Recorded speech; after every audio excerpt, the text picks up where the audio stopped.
at RTU on Twitter. And I'm Danhai at Danhai on Twitter. And this is another wonderful episode of Earnings Season. This week, we're coming right out the gates. We have a wonderful, wonderful guest. Some of you would have heard us talk about her for many episodes. Yeah, we're in the big leagues now, guys. Well, or at least we're definitely getting somebody from the big leagues with us here. We have the one and only Mrs. Sandra Glasgow with us. Hello, Sandra. Hi, Hello, Randy. Sandra. Hi, Danhai. It's really, really great to have you guys here at my house. At your house, yes. And it's great to have you It's really great to have you on our podcast. Yeah. There's so much of a huge story I don't even know where to begin. I had always wanted to get Sandra from you. Anybody listening would know that she has had quite the effect on the small business space in Jamaica over the years. I myself have known of her from TIC. There's somebody who don't know that was the technology or is the Technology Innovation Center at UTech. So when I was actually going to UTech, was there. Bridget of mine, Gordon Swaby, who's also been on this podcast. I know Gordon has had a lot of good things to say about TIC. I remember being at Gordon's office actually over TIC. I see him there. After that, I know you've done work with NCB in some of their early small business programs. You did the very first small business conference. Yeah. And then the thing I hear about you the most is Angels. Yes. The first Angels. It's been my dream to have an angel investor network In Jamaica. Yeah. Where we're coming from. So before we even jump to that, let me start off with thank you for Who am I? Yeah, who are you? Who is Sandra Glasgow for the people who don't know? Yeah, well, I am the firstborn for my parents. And as you know, in Jamaica, you'd say, I'm the first of 4 for my mother. And the first of 11 for my father. My parents were married very early. Mommy was 18 and daddy was 19. Wow. They were childhood sweethearts, and they got married and they had 4 children in quick succession. We're all a year apart. So, when I say quick succession, We wasted no time. Daddy did not waste any time. Daddy didn't waste any time. And unfortunately, the marriage ended early because I suppose Daddy got married too early. He hadn't really played the field enough. So, and playing the field while you're married doesn't work. So that again for a lot of our listeners. It doesn't work. It didn't work for my mother. So she hightailed it out of there, after my youngest sister was born. And I think she was like 27 when she was divorced. Wow. With 4 young children. Wow.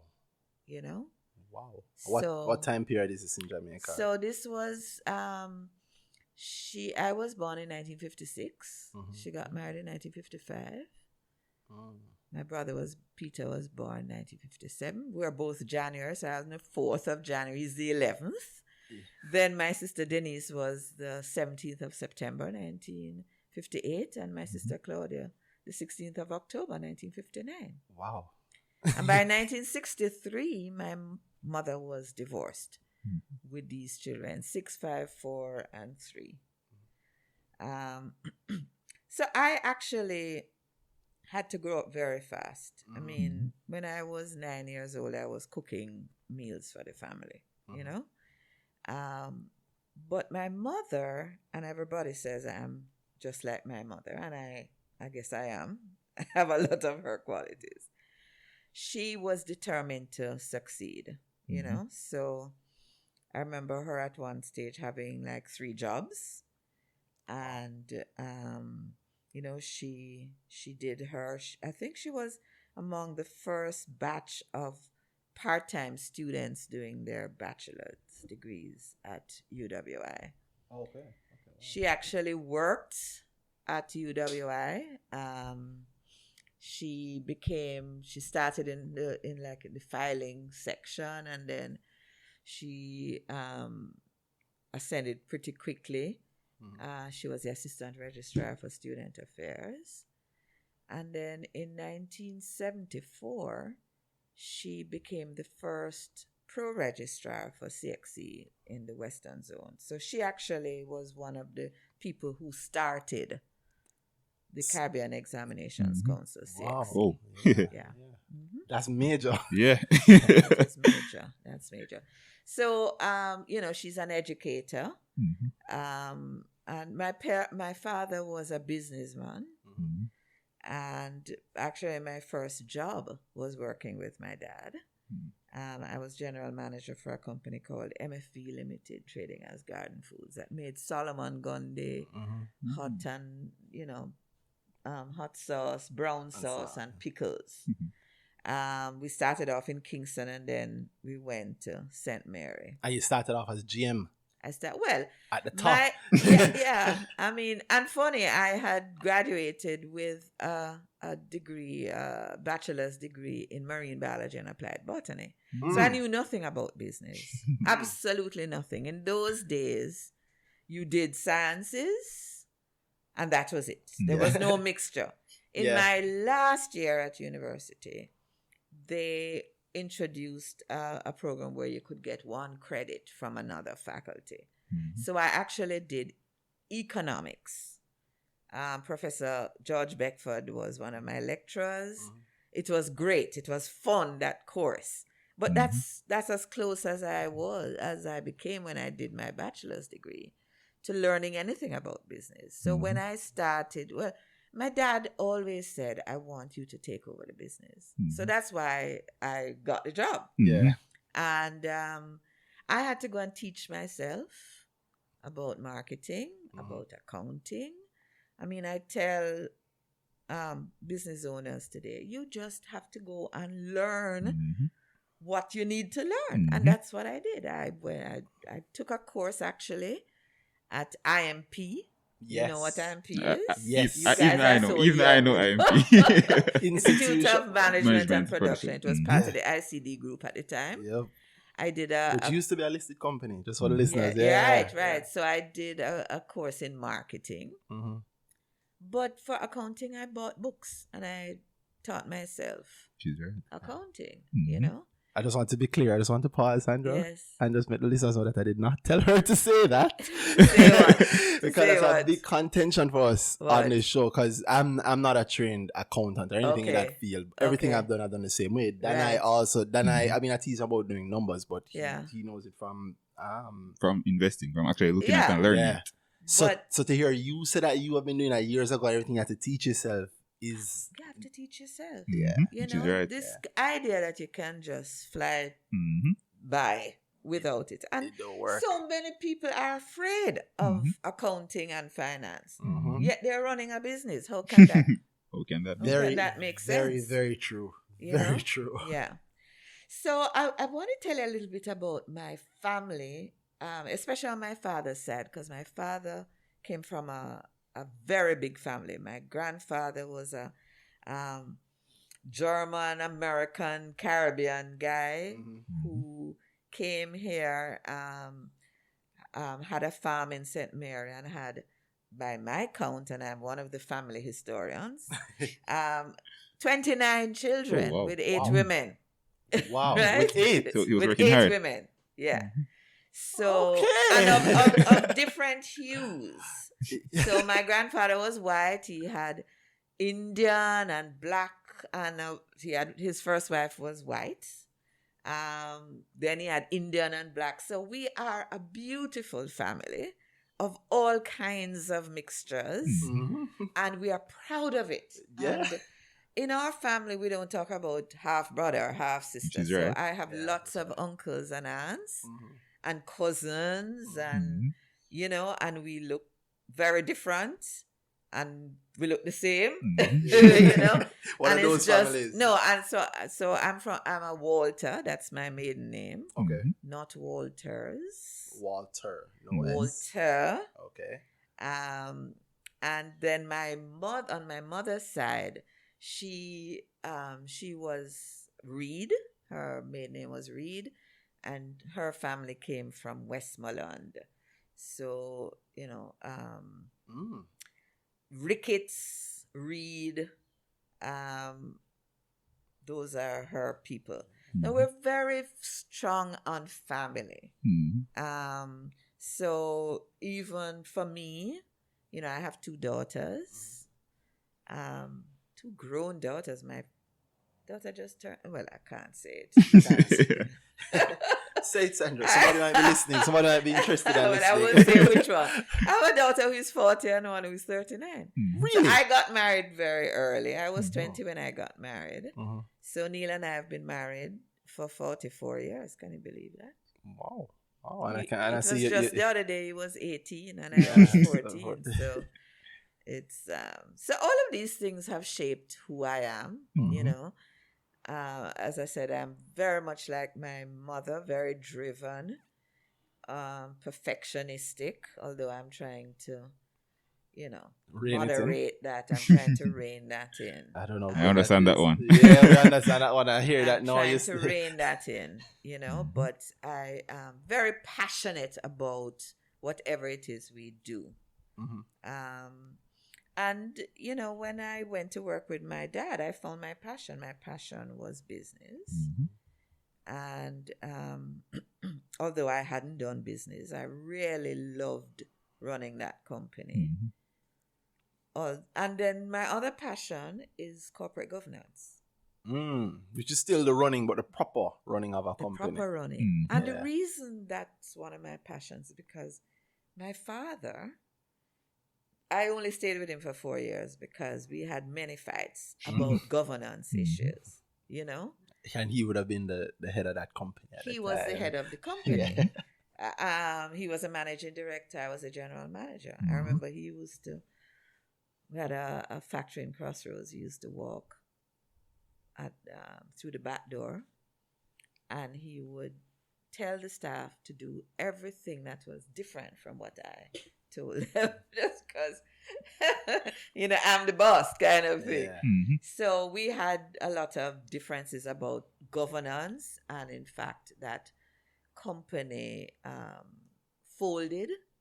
These were the days of high interest rates. He had loans that he couldn't continue to service. It's up to the 80s, sadly, 80s, 90s. 80s, yes. Yeah, I started working with Daddy in 1979? Lie. When did I start working with Dad? Yeah, 1979. And I left in 1983. Okay. Yeah, Jamaica started to get pretty rough in the 80s. So that period was really rough for him. And he had a group of companies. He had another business making awnings. So, you know, those metal awnings you see in a lot of communities. Grew up with it outside, Yeah. I remember he used to sell swing sets, patio furniture, and then later he started a drapery company. So that was Caribbean Sales and Trans-Caribbean Sales. And then he had a farm in St. Mary at Ballards Valley Estates. So it was his group of companies. Yeah.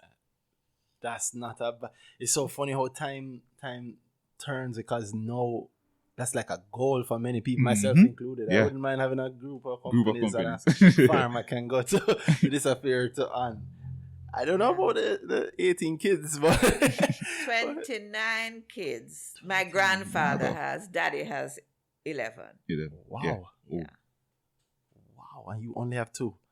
And I only have You can see it's true. Yes. Well, this generation, I think we learned from the older generation that it's not so smart to have so many kids. So if you look at my, you know, contemporaries and the younger ones, you know, 2 is good. 2 is good. 2 is more than good. It really was a different age, though. It really was a different age. It was. So you came up with business what I call the right way. So you love it, the actual doing of it. You actually go into it and learn from it. Exactly. I find that as you said, a lot of business people, they go into it and they find that they don't know what they should be doing. And instead of looking for the right path, them just stick in my ways and then things are so bad. Yeah. So after I left Dad, I actually went to work with an international organization called ICA, the Inter-American Institute for Cooperation and Agriculture. There was a project that USAID was funding that was meant to work with micro entrepreneurs. And the idea was that we would train. Well, we wrote some manuals. So I wrote a series of manuals, starting and financing a business in Jamaica, operating a small business, marketing small business products. And those manuals were really targeted at micro entrepreneurs,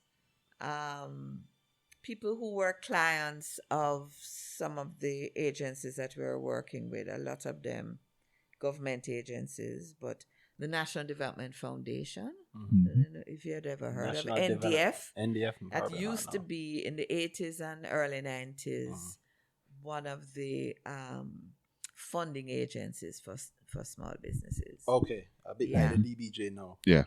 Okay. Yeah. But it was actually started by the Pan American Development Foundation, so it was private. Okay.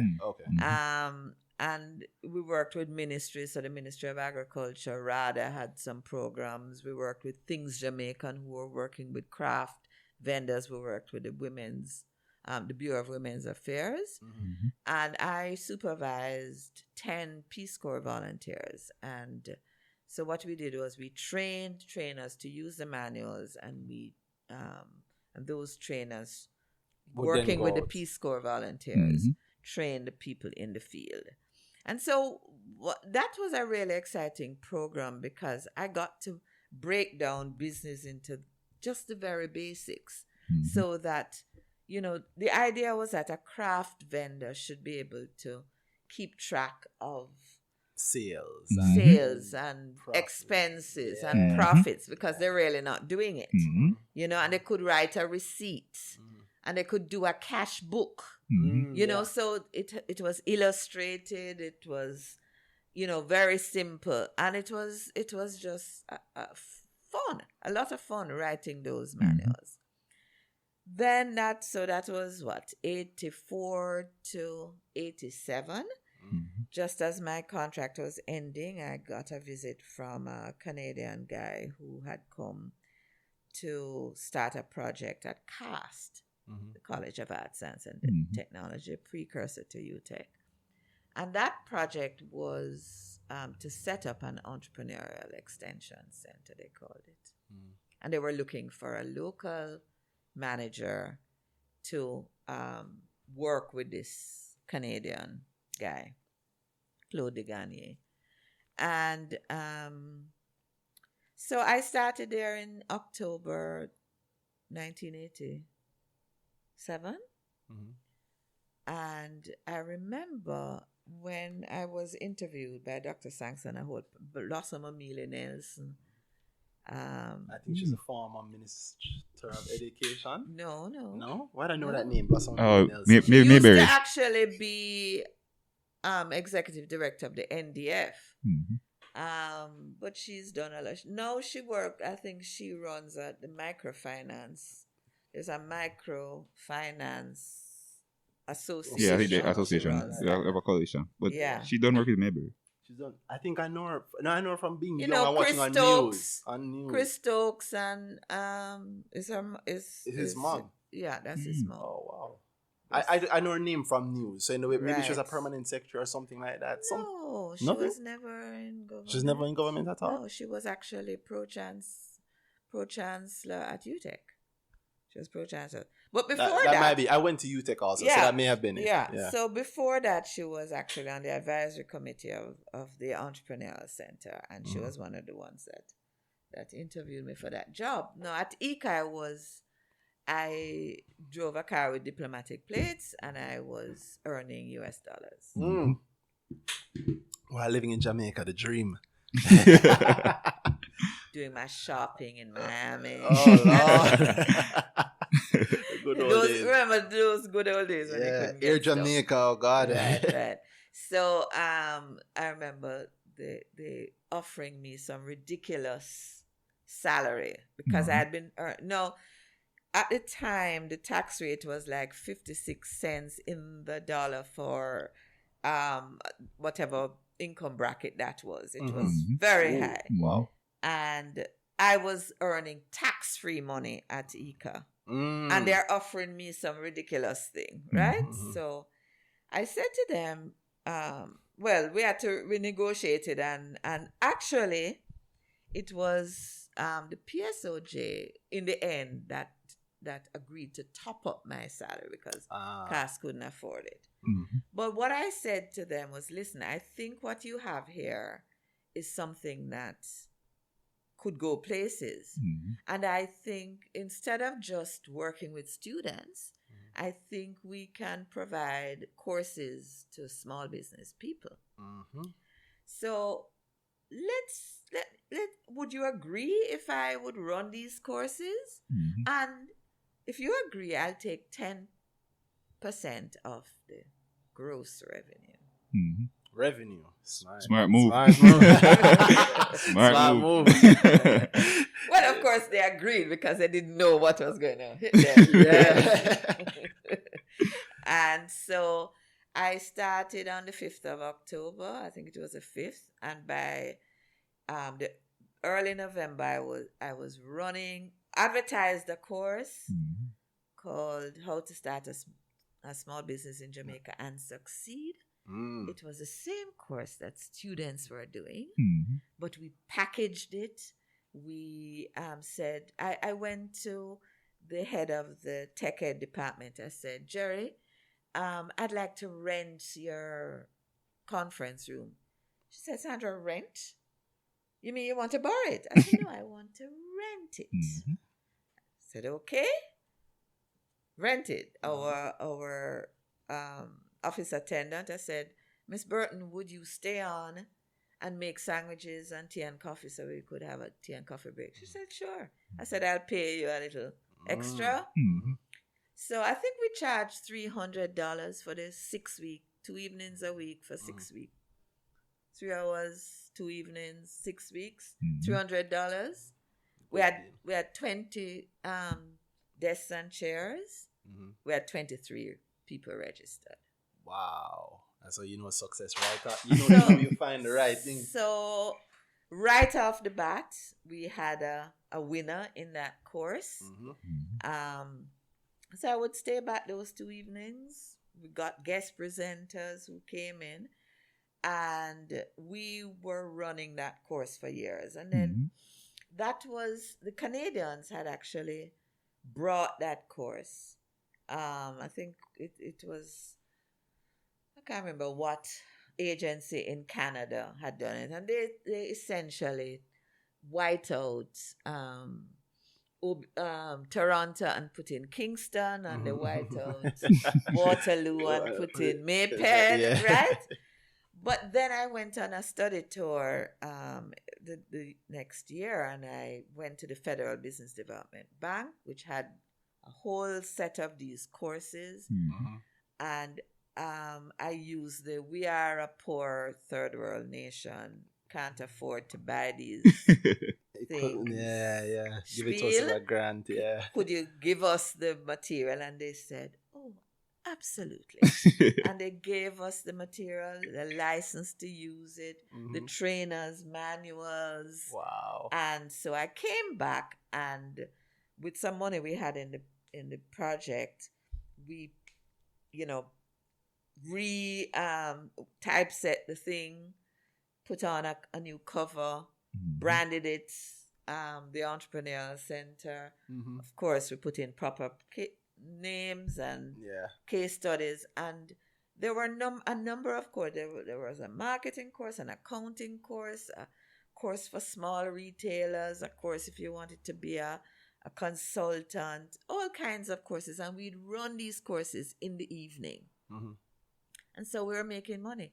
There was a time that came that I was earning more than Dr. Sangster, who was the president.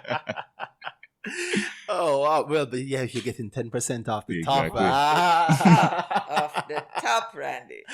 So That's sharp business. But the thing is, Dr. Sangster didn't mind because he had a vision for that entrepreneurial center. He was very proud of it. Yeah, he's actually been very visionary over there. I realize why I know the name now. A great man. He was a great president. I enjoyed working with him. So that's how I started at UTech. Cast, UTech. And then actually when I went on that study tour, it was to look at business incubators. This was 1988. Mhm. They were just starting. Mhm. And when I came back, I said, this is something we need in Jamaica. So again, with some money that we had in the project, I convinced the Canadians to allow us to build some furniture. We had a room in the back, and we built 6 of these cubicles, bought chairs, and we created what we called a professional office package, where people could pay us every month to come and use that space as their office. And they had me as their mentor.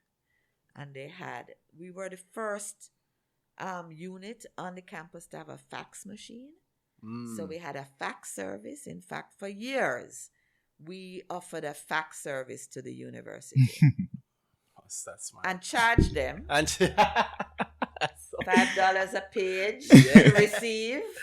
And those days you had, remember the days when to make an overseas call? ICAS and it was a different rate. So we had to have a rate sheet.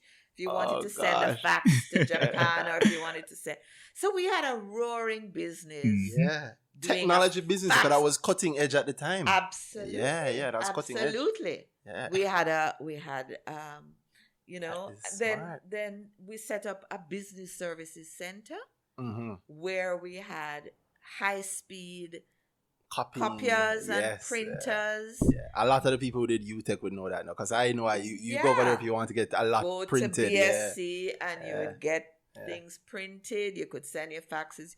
If you wanted stuff typed up, you could get it done. You could get it done. Wow. We did binding. Yes. So if you had an assignment. Thank you, by the way. There's many an assignment you guys helped me with. At the end, get it bind over TIC. Yes.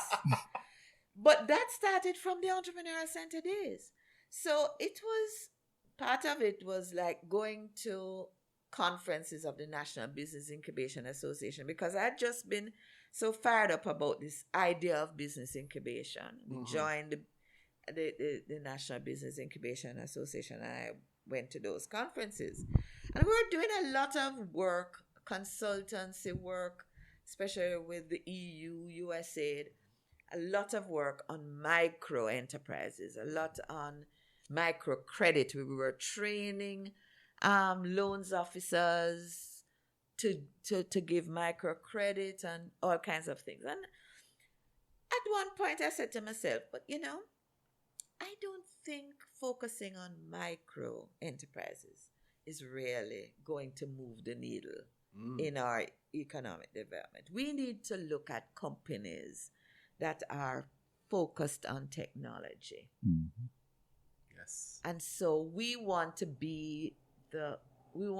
distinguish ourselves as the small business agency that is nurturing technology-based businesses. And that's how the idea of TIC came about.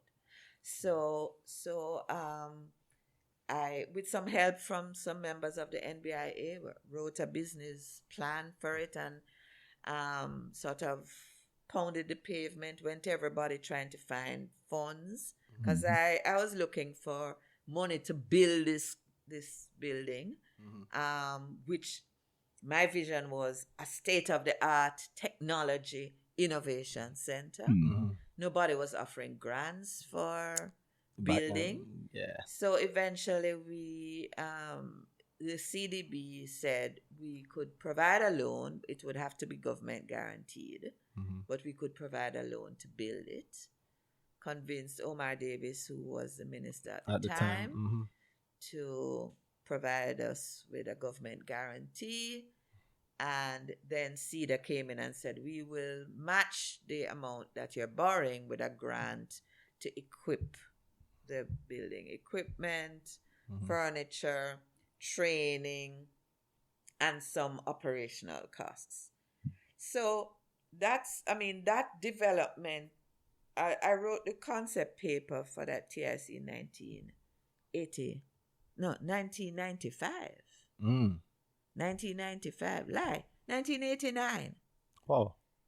It took us until 1996 to actually secure the funding for it. To start. The money to start. Yeah. Yes.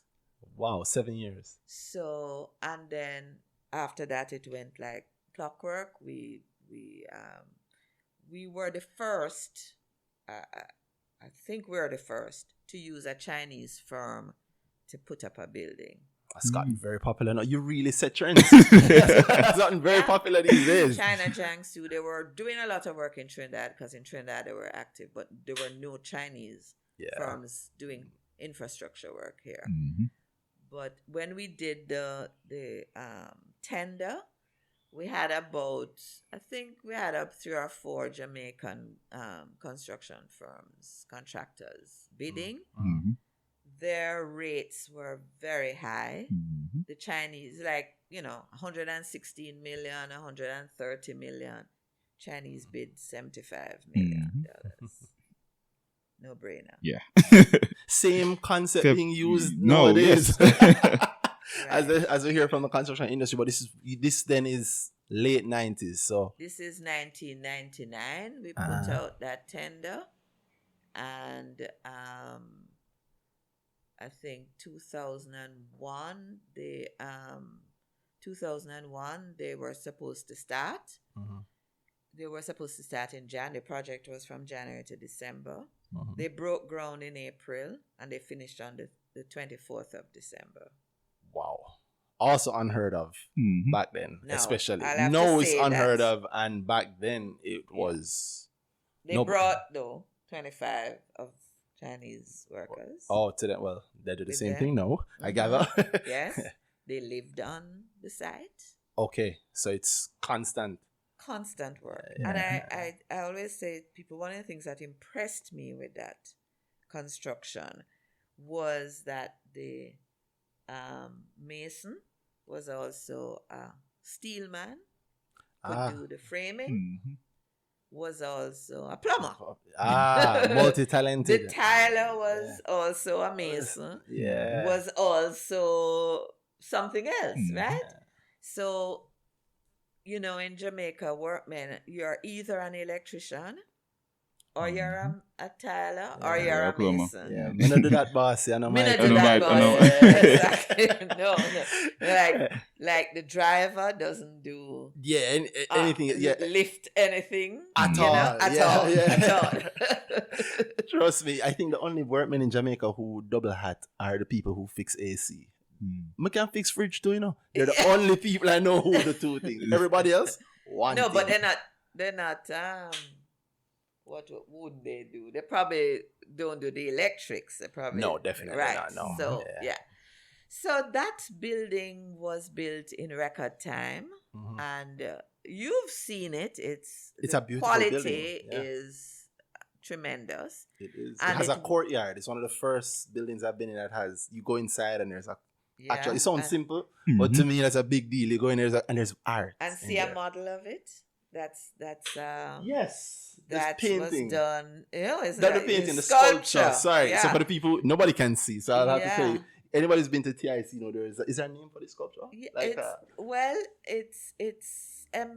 it's really embodying the 7 S's of business incubation. So you see those 7 rods, Behind- steel rods. behind a woman with It's outstretched a arms. woman looking up to, and we were very deliberate about it being a woman. And you notice that she's tiptoeing. Yes. Now that logo was developed by Tariq Kiddo. He did our graphics and he designed the TIC logo, which they're still using today. So it was a wonderful time.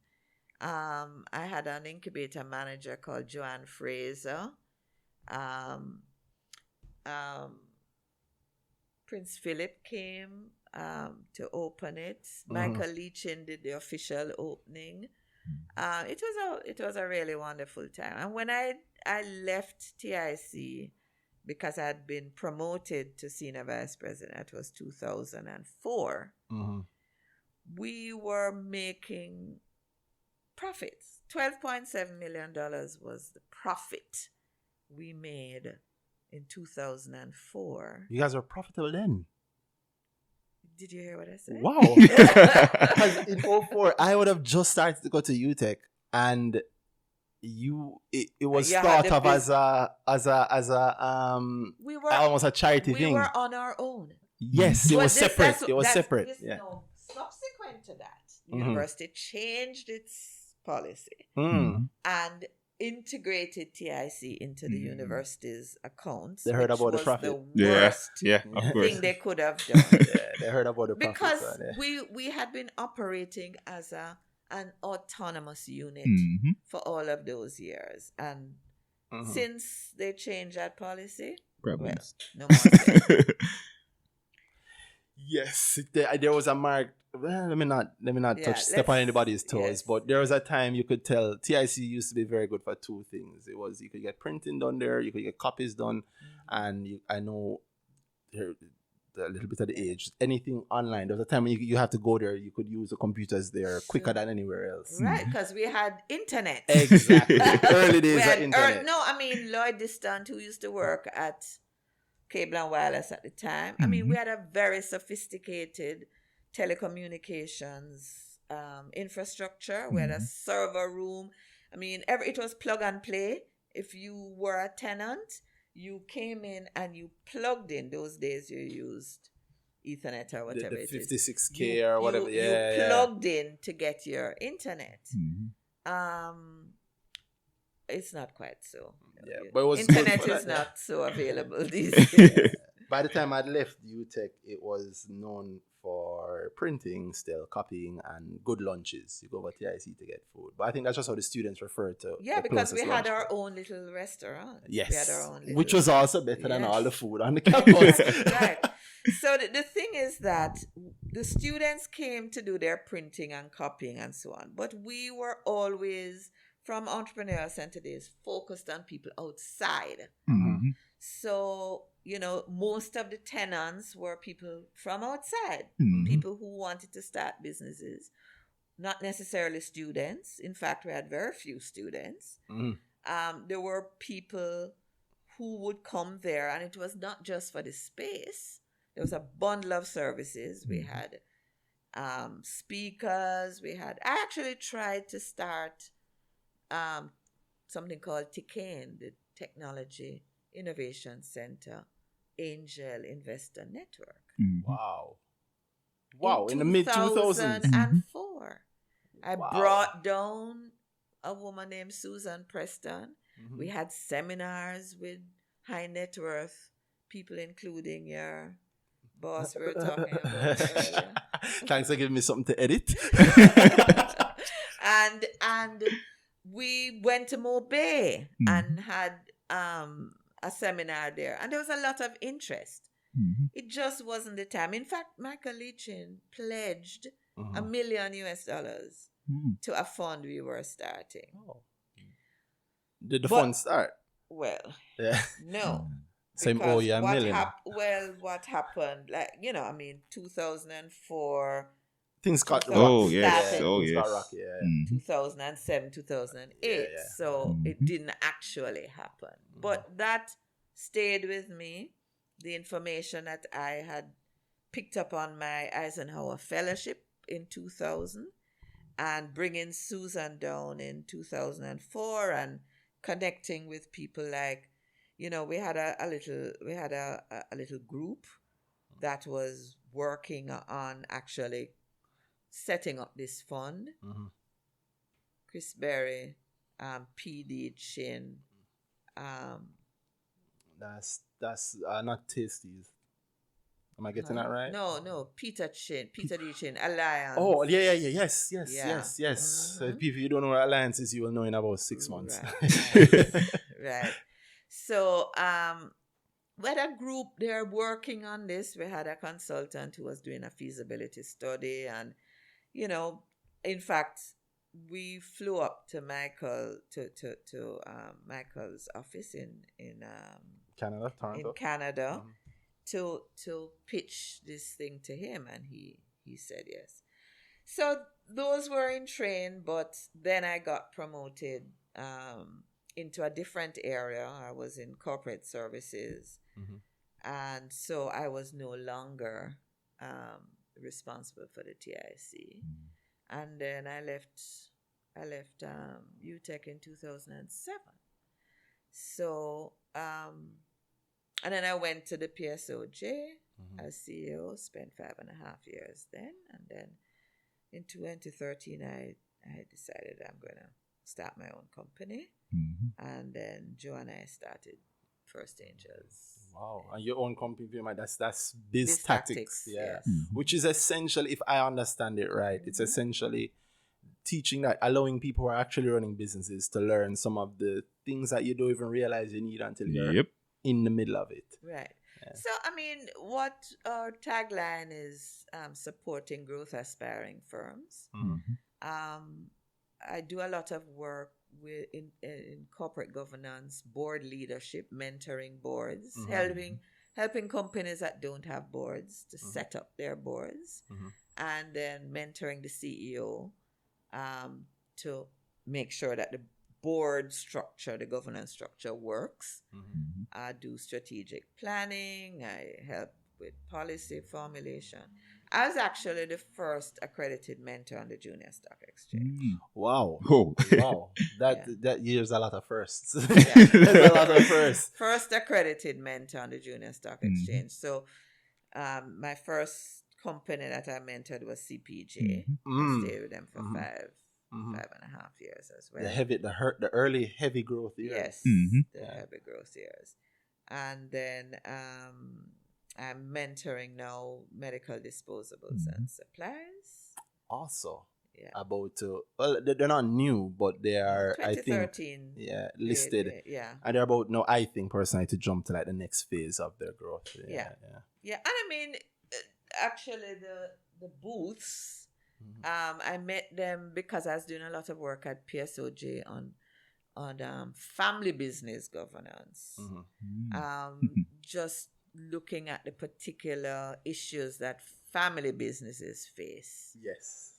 Because there's the intersection of the family and the business. And very often the family issues spill over into the business. And the business eating the family. Helping the families, especially those that want to grow and want to list, navigate that journey to not being so family or not having the family issues spill over. Setting up family councils. And how, just in general, how you manage it. People notice the difference between, and this is for the listeners really, we're just doing a tidbit, like the difference between JMB, which is a family company, started as a family company, and how that was set up in terms of the family ownership and running, and let's say like a Fontana, which would have been a more recent, also family listing, but how that is set up and run. And you can see the different approaches and 2 different times still, but it is a great lesson. And then but Randy, when you think about a lot of the companies in Jamaica, even listed ones, they started out as family businesses. Grace Kennedy was Mayberry is a family business. I want to say most. Most, absolutely. It's really the big ones that are pivoted away from the family structure. The thing is, when you go public, you are forced to be public, actually. And for the family issues not to take, such a big thing. But for small businesses, it's a big transition. It's a big challenge to manage those issues in a way that will allow the company to grow. There are all kinds of succession planning. Yes. I mean, so we had actually quite a successful project that I pitched to the IDB and got funding for when I was at PSOJ. And we did a really fantastic project working with some specific family businesses. And I still am very, very interested. And, it's coming from my own experience. Yes. I like the build-up. You're coming from the father's business. That's where it all started. So I understand it very clearly. Very, very clearly. And you touch board points. I mean, you brush it lightly, but in the streets, your name ring out in a Sandra. You are Miss Board, Mrs. Board, right? Yes. I mean, you touch, I would say, probably the most powerful board in Jamaica. I don't NCB know. Financial. NCB Yes. Financial Group. Yeah, the company is so big that if they are better, we're all better. Yeah, definitely. I like that, Randy. Yeah. Oh, thank you. I'm a happy shareholder. I'm gonna share that one Yeah. with Mike. Yeah, well, He you like tell him. that. You tell him that Randy said. I will. I'll tell him that Randy said. You should talk to Mike one day. I agree with you. Yeah. I'm gonna make it happen. I agree with you 100%. Make it But happen. what is that like though? Because I mean, he's revered in Jamaica. I think it's almost to the point where the idea of Michael Leaching is bigger than I'm sure the reality of Michael Leaching. Yeah. But you know both. So what is that like? Well, I tell you, I tell him all the time. I was really honored when he asked me to join when he just bought NCB. And I actually my formal training in corporate governance started when I became a board member at NCB. Really?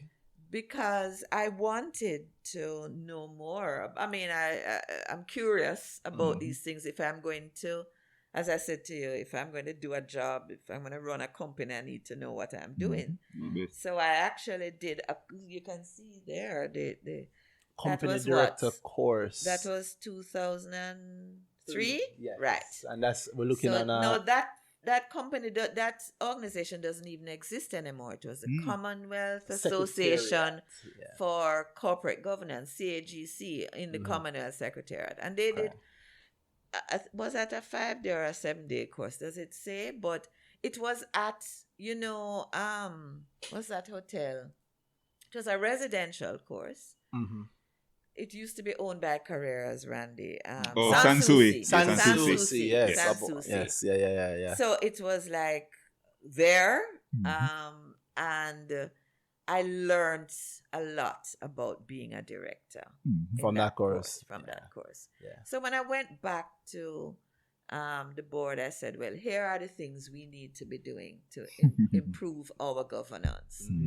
And they took on board everything that I recommended. So for my, for all of that, when you start giving advice to people, they say, okay, run with it. So I have been the chair of the corporate governance committee since then. And that's not light. Sorry, at all. That's not light. Because NCB is legendary on the market, and especially I tend to deliberately to give them praise because they are the standard. Yeah, and the structure, their corporate governance structure is the best. Hands Literally down. the best. Hands down. They tell us you know when the dividends are coming, when the financials are coming, you can track and at the say start of the year. Exactly. You It's can like say they care about the investors. And exactly. Not to mention the fact that we have won many awards at the stock exchange. Yes. Especially for corporate governance. Especially Yes, for corporate that is governance. true. That is true. So, I mean, we are very competitive when it comes to that. And as chair of the committee, I'm always pushing the boundaries of disclosure and transparency.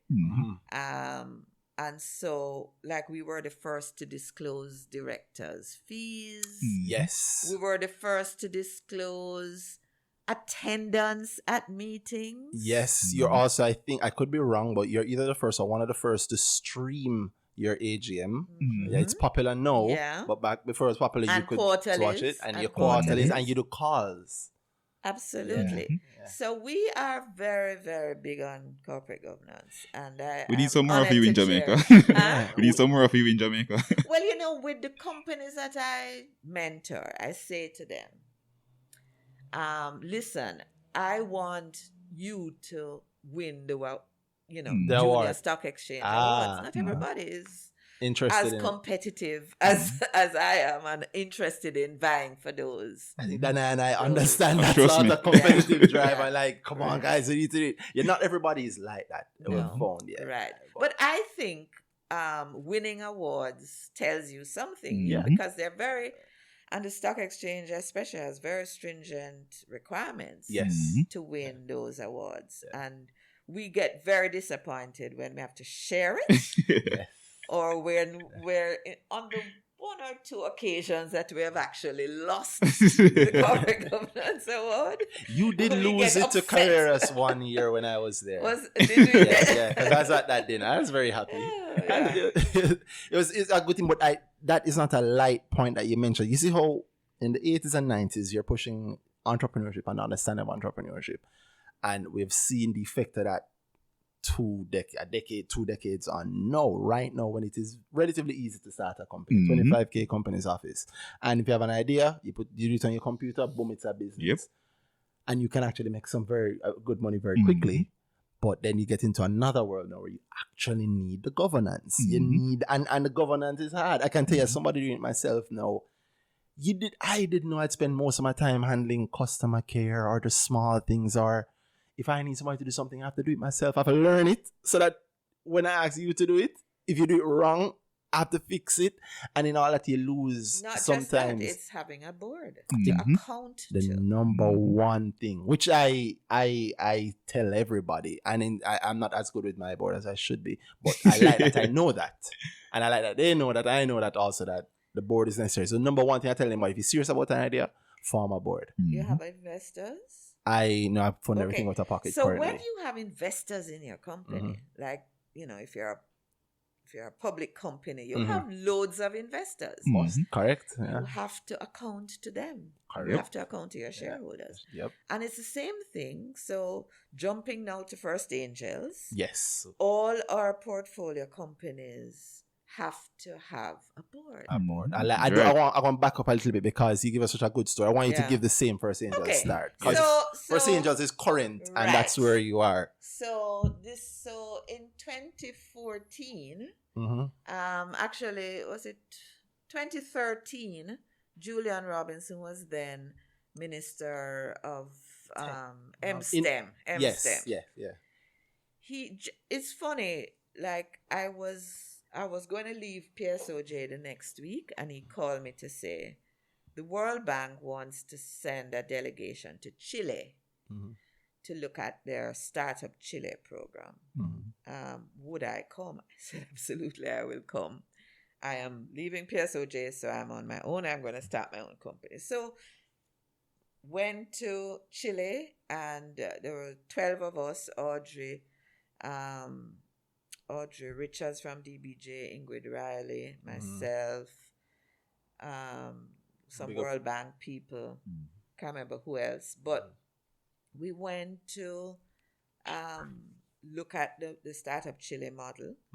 And Julian said to me, would you help us to do something like that in Jamaica?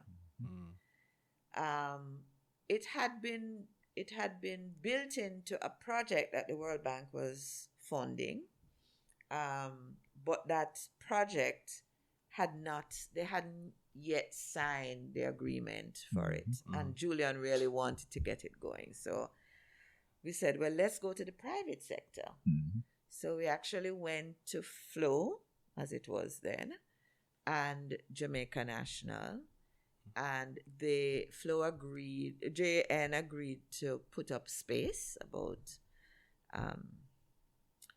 3,500 square feet on their building at Duke's 32.5 Duke Street. And Flow agreed to furnish and equip the space.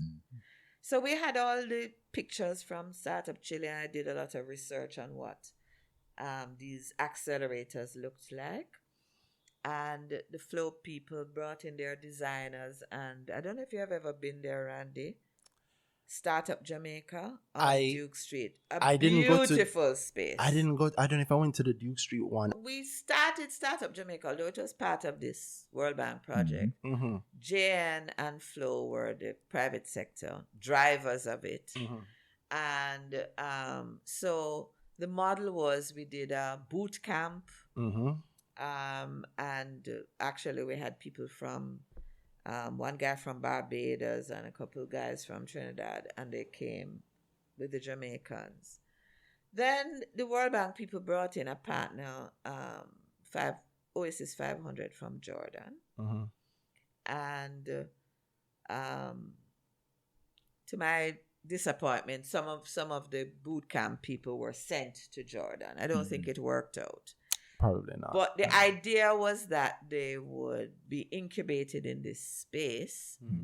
And we were then, World Bank was doing a lot of work with Digital Jam. Digital Jam. So there were a lot of young people pitching their ideas for you mentioned mobile innovations. You went to Chile with her. I don't want to get her name wrong. You just you mentioned Ingrid? her. Ingrid, yes. It was that's how I know of it, because I know Ingrid used to have events. Well, Ingrid had her startup, what you call it, weekend or... Eventually, it was a weekend, but even before that, she was bringing a lot of people. Oh, yeah. Yeah, so that's how I got exposed to a lot of what you were doing for the whole space. Right, really. right. So, anyway, after a year, the DBJ actually had hired me to get it started. And I had a 1-year contract and actually left a month before my contract was ended. It was time. Always set in space. It was time. And the World Bank had, in that time, said to us, they'd invited some private sector people to a meeting, and they said, we want to send you on a study tour to look at incubators and accelerators. And angel networks. Angel networks, sorry, not incubators and accelerators. Angel networks. Because they were pushing angel networks. So I put up my hand and said, been there, done that. Tried to start one. Actually, I had a guidebook. The World Bank had used Susan Preston's guidebook that she had done when she was at the Kaufman Foundation. And they had updated it. I said, I have the original thing. Yeah, the actual original, guys. Trust me. Joe, so it was Joe Matalon, Joe M, and a guy named JJ Wax, an American, And we said, you know what, we're not going on a study tour. Let's just get it started. So Joe said, all right, do up a budget. So I did. Looked at some costs and... I said, Joe, would you host a luncheon? We'll invite some of your business friends. We did. Did up a presentation for him. And I think there were like 14 people at the luncheon. And we said to them, who is with us? 10 of them said yes. I divided the budget by 10, and that became our starting subscription fee to join the network. Smart. So, that's the Epley model. This is what we paid, so this is the price. This is the price, exactly. So, and those fees haven't changed in 6 years. That is the Epley model. So we just started running an investment readiness workshop. JJ built the website. And we started doing PR, and this just started coming. Yeah, I think it so quietly spread throughout the list of people who care about business like that. We actually started doing some of our early pitch events down at Startup Jamaica. So I was still there when we started, and we had our first pitch event in November 2014. Danielle Terrelong and twin girls from Montego Bay who had a lovely fruit. What did they call it? Anyway, it was like a popsicle, but it was local fruit. So they pitched, and Danielle did a really good pitch.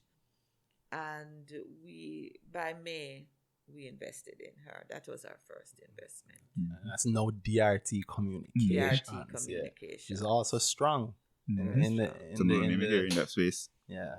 If you know the advertising space, DRT holds their own there. And especially the data analytics side. PR is their forte, and media monitoring. Yes. Which was she had been running this as a sole trader, DRT communications. But what she brought to us was this technology that could listen to the radio, could pick up mentions of brands from the internet, from TV, any electronic means, and could just translate them into a report. I don't know about you, but there was a time when everybody, even at PSOJ when I ran it, the front desk lady had, we bought the Glean, and she would look cut and out cut all out of the all the mentions of PSOJ, right? Yeah. And I remember back, as far back as 1988, going to Jamaica House one time to talk to Babsy Grange. And I saw this big room of people. And they were listening to Motti, and they were listening to all the the radio talk and the shows. TV, And they would be writing down what was said, that was media. That's how they did media monitoring back then, So when Daniel came to pitch her idea, we loved it. And we've invested. I sit on her board, and she's a wonderful founder. She is, I say this all the time, Danielle is the poster child for angel investing because she had a great, she had a business that she recognized needed to step up to another level. She found technology, licensed it. She's been very responsive to her board. She uses... She utilizes the support that her board gives her. She will call me and bounce things. Her chairman is Stacey Hines. I mean, all of us. Kareem Tomlinson sits on the board as well. She soaks in advice. She's not resistant to having a board. Which is right. She has our board meetings. We get good reports. She's the only one who has been consistent about doing her annual reports, getting her audited financials. I mean, we're really struggling with some of the others to get them. I understand. Yeah, it's a real thing. Somewhere in that story, I know you had the small business conference, the very first one. I think NCB sponsored. I know I went to that one. Myself and Gordon actually went to that one, and I remember they did a quick survey while they were there, and I think maybe only 2 people in the room said that they consistently did their financials for their company, and these aren't listed companies. Obviously, this is people running small business, but no names out there. They're making good money, but the financials are not doing it. And it's 2 things I know that I see hit business people all the time: keeping up with the financials, one, and the second one is not thinking of your board as a threat. They're there. Everybody seems to think of the Steve Jobs story, them going to fire me. Guys, go and understand that story. That can happen, but it's the last resort. And it should. It should. Yes. If you're not running, if you're not stewarding the company properly. If Steve Jobs hadn't been fired, Apple wouldn't be what it is today. He needed to have been fired at the time. Randy, I'm actually running our first online investment readiness program right now. Really? We started on July 21, and we have pitches on Tuesday and Wednesday, and we end on the 16th. And I say this to the people who are aspiring to get investments from First Angels. I say this to them. I say, listen, when somebody parks their money in your company for 5 years, you have to be responsive to. You have to be accountable. Yep. They're an owner of the company. Exactly. Just like you. And they don't realize that. Yeah. We own the company too. Exactly. Just like you. So you can't, and I mean, even if it is that there are some people on the boards who are proxies for the shareholders, because some of the shareholders, I couldn't be on all the boards. Yeah, exactly. So respect that and take from it. I tell you, this is a complaint I hear all the time from our founders. Oh, why can't we have some entrepreneurs like so and so and so and so instead of these corporates? I said, but listen, those corporate people know stuff. They are accountants, they are specialists, they are HR people, they are analysts, they are whatever. So they may not have started a business themselves, but they understand business. And they bring something to the table. And they bring something to the table. They bring in real value. Exactly. So embrace it. Yeah. And you cannot knock it. To add to your point, I know I spent 8 years at Carreras, and I now look back at that time. There are things I learned that I didn't know I was learning. Because it's a well-functioning machine, and you get a job within the machine, so you work. But knowing I'm on my own, I talk all the time. One of the things I did for a couple of years, I managed a receivables portfolio. I understand it so clearly now from the ground up because of the years I spent doing that. And also things like the need for these whole meetings and blah, blah, blah. Not corporate people. They have learned and have actually done day-to-day the things that you may not have even realized you needed. And I think entrepreneurs, they often take for granted where they're going. So they see the big company and they say, they find every niche in it to say, that's a problem. So you're a cog in the machine and you don't bring value. But if you want to be anything, you want to be at some point the big company. So you're going to understand that you're going to need cogs in your machine to bring value. It comes from somewhere. If you were at that conference, you would have said, behave today like you are 100 times bigger. Yes. You actually said that at the small business conference. I said it. You said that. I still say it. Yeah. Behave today as if you're 100 times bigger, because that's the only way you're going to get there. And I really believe that if you have good governance, it's your path to success. Yeah.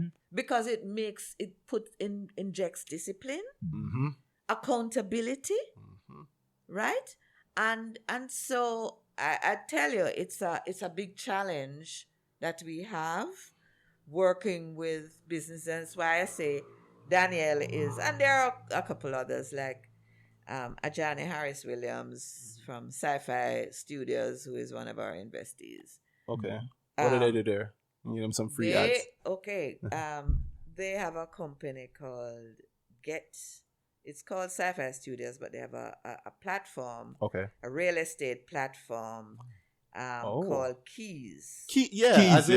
Keys. Yeah. I do know about Keys. K-E-E-Z. No, I know it. I know it very well, where you can find places to rent, places to buy. So one of the things we have we have done is embed in our term sheets and our shareholders agreements that you must have a corporate secretary that we designate, that you must have an accountant that we designate. You must do your annual audits, although a lot of them are trying to catch up now. Yeah. Right? And have your annual general meeting. Because you have to behave today like you were 100 times bigger. Yep.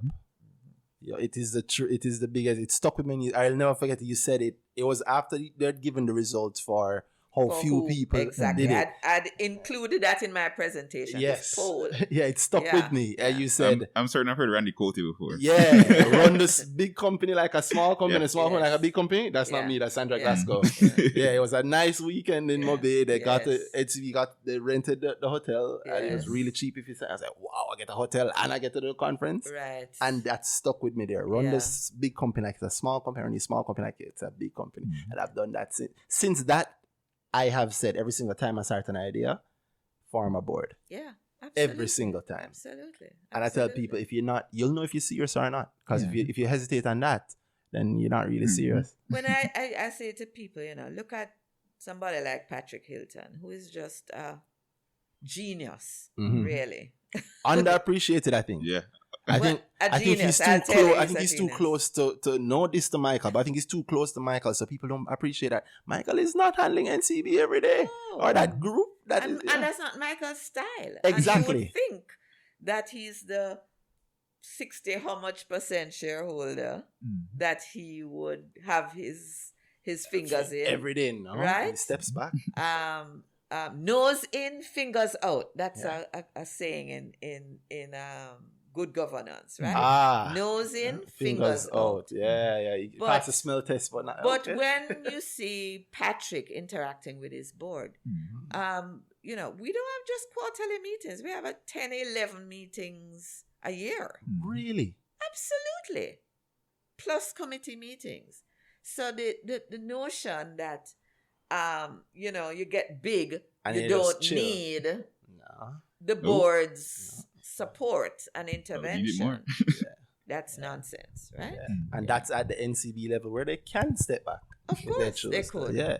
They could. Yeah, but it's because they haven't stepped back where we see the effect of them not stepping back. That board is so interesting to me. I could. I'm sorry, I don't want to concentrate too much on it, but I think the four. So I've always said that obviously Leachin again gets a lot of the praise because of his story. And the second most impressive person I want to meet from there is you. I really know. Yeah, and then there is. No, I'm not just saying that because you're here. I mean it. And of course, there's Patrick and Sanya. Literally the four people. I didn't know there's young. Everybody. Rob Almeida is great. No, he's brilliant. He's brilliant. Rob Almeida. And what about Professor Alvin Wint, who taught me international business? So it's not that I doubt that they're good. It's that I just don't know. Well, what I'm telling you, we have a fantastic board. Thalia Lynn is on our board as well. Yes, and Thalia Lynn, yes. Legendary also. PSOJ Hall of Famer. So, and actually Mike's son, Adrian, has just joined. And one of the things we've been trying to do, and certainly I brought Sanya on board, is to lower the average age of the board. Yes, because it is. We're getting up there.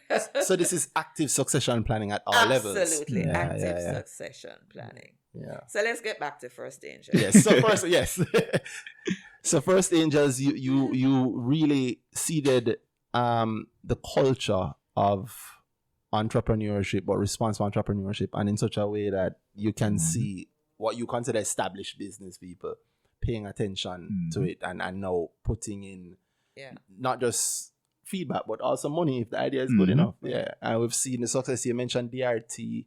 Well, it's for me personally the culmination of all the work I've done all these years, because I've touched hundreds of small business people.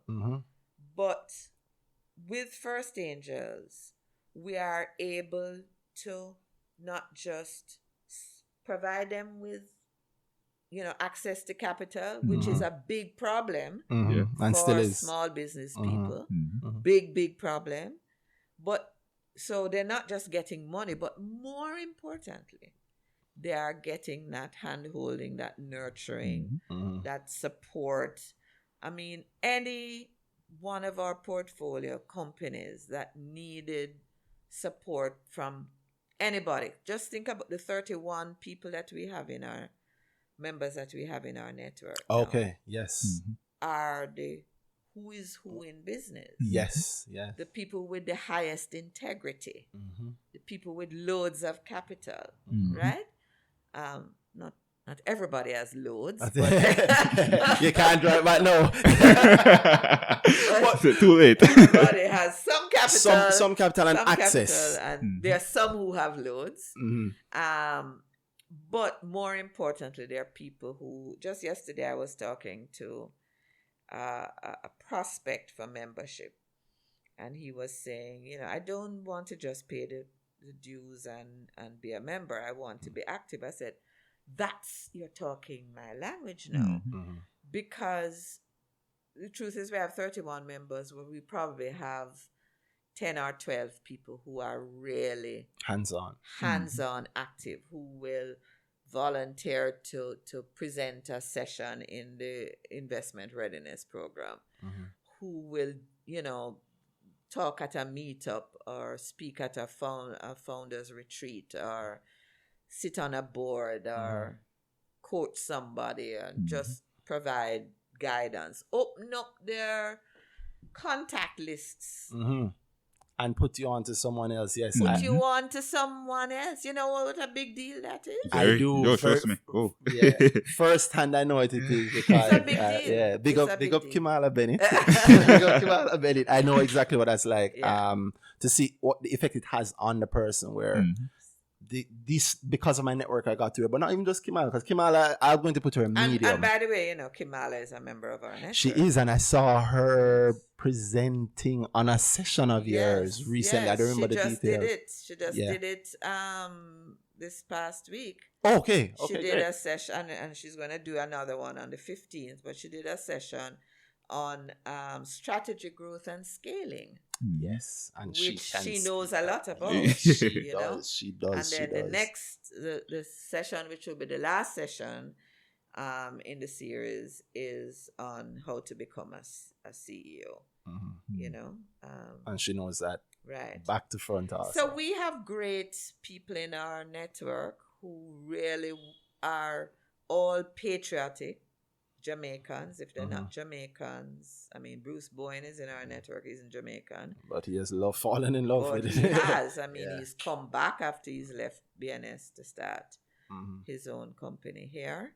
G-Wax, I think, is not. G-Wax isn't Jamaican. G-Wax is not Jamaican, but he has a house down the road.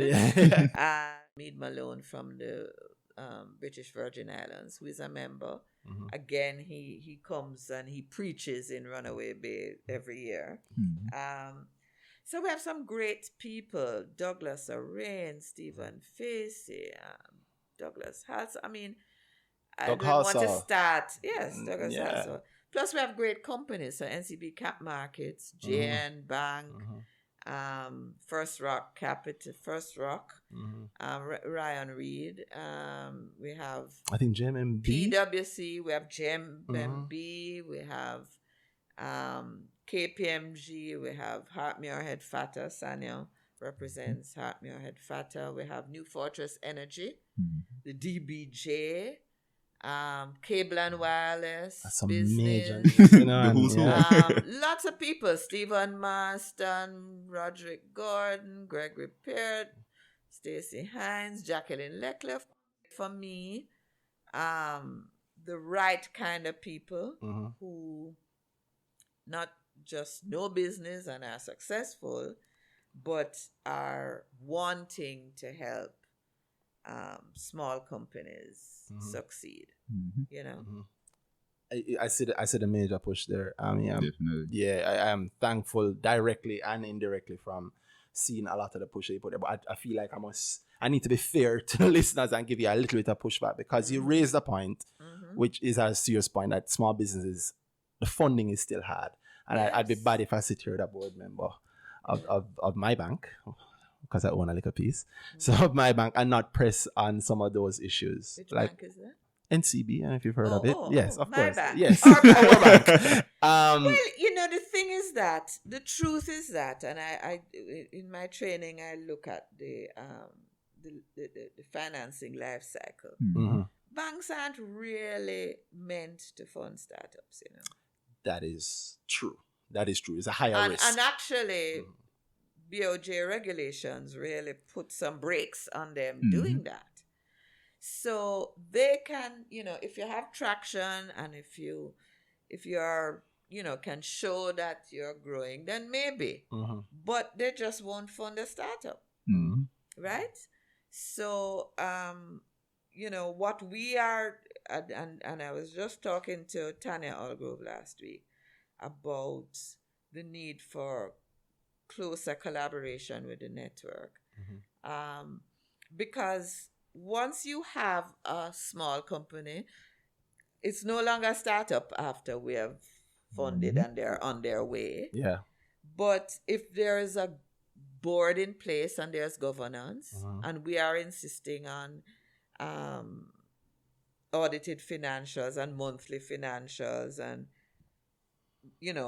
compliance, tax compliance, which a lot of SMEs aren't. Yeah, a lot of SMEs run from it. They run from it, but compliance is a big thing for us. If we have those things, then you're a better candidate for a loan. A loan, yeah. Right? And so we are really trying to find a mechanism. And we're working with our banking partners in the network, JMMB, JN. DBJ is great because they provide so much support already. Yes, they do have that voucher program. that I know Right. is used heavily. Vouchers, grants, all kinds of things.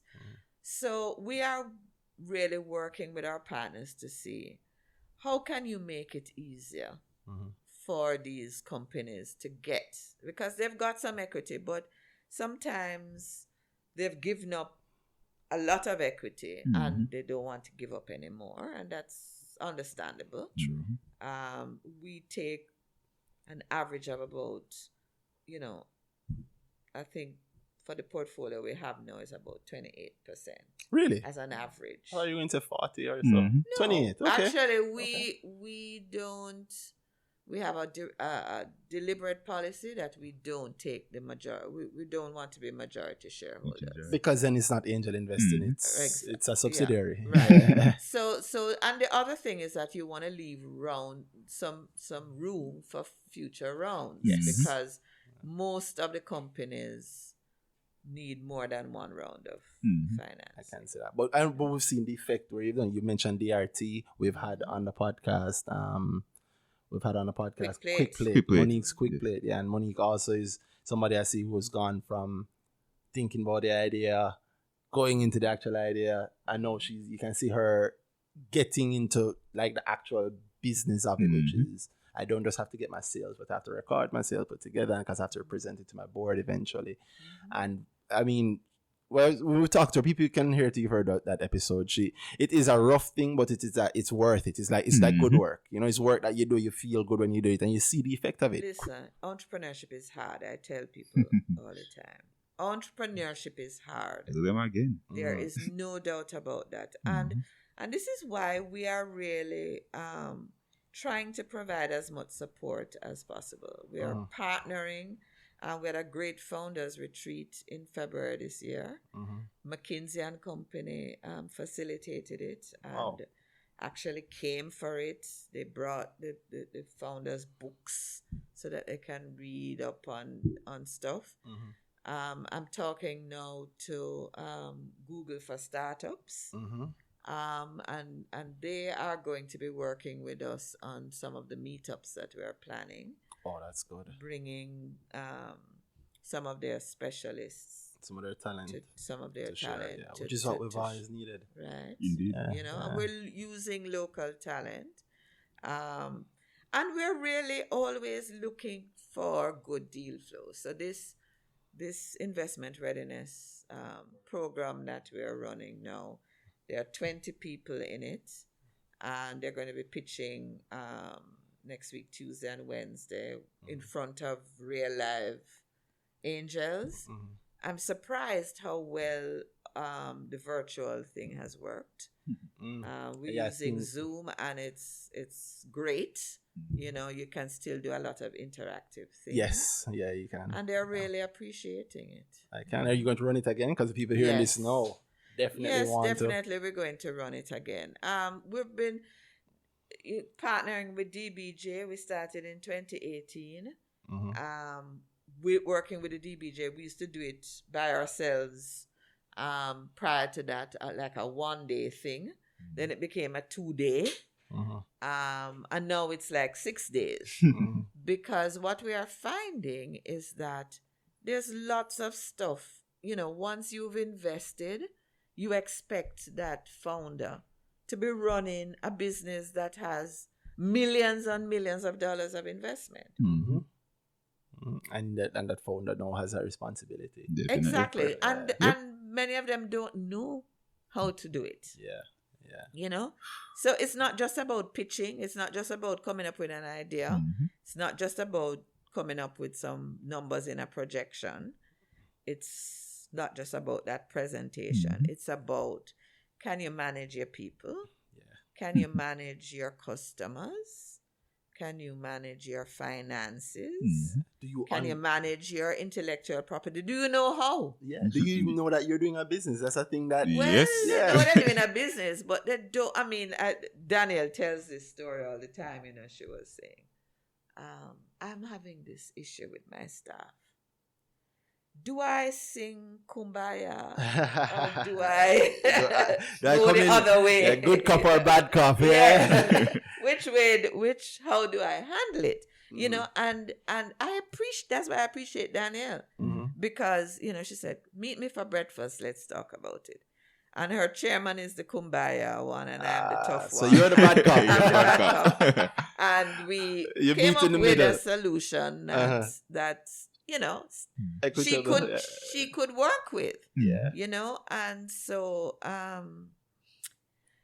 you know, we're really interested in getting because we think that this is the only way the economy is going to grow. You are 100% 100% right. You're 100%. It is literally the only way. Yes. Yeah.